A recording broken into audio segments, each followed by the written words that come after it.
think the first is, depending on how well you want to do, and particularly if you're starting a company, you need to work super hard. So what does super hard mean? When my brother and I were starting our first company, instead of getting an apartment, we just rented a small office and we slept on the couch.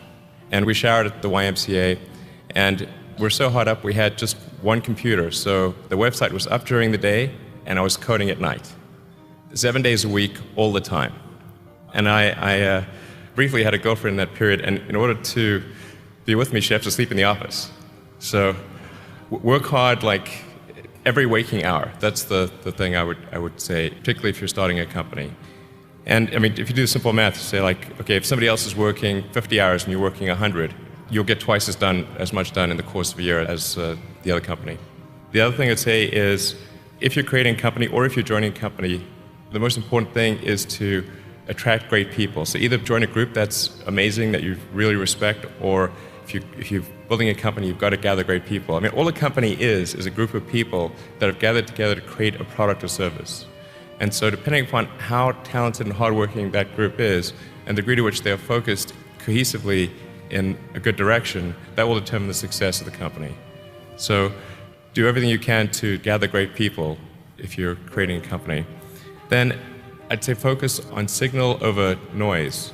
A lot of companies get confused. They spend money on things that don't actually make the product better. So, for example, at Tesla, we've never spent any money on advertising.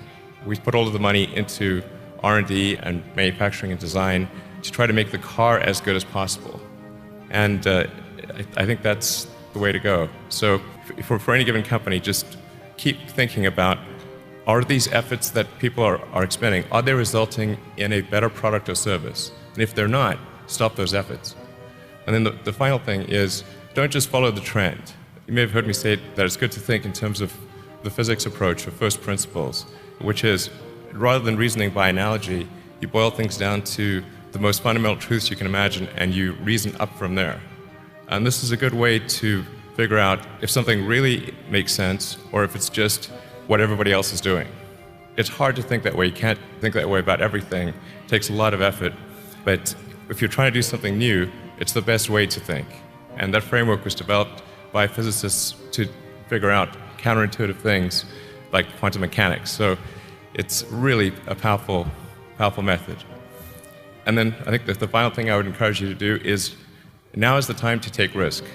As you get older, your obligations increase. And once you have a family, you start taking risk not just for yourself, but for your family as well. It gets much harder to do things that might not work out. So now is the time to do that before you have those obligations. So I would encourage you to take risks now. Do something bold. You won't regret it.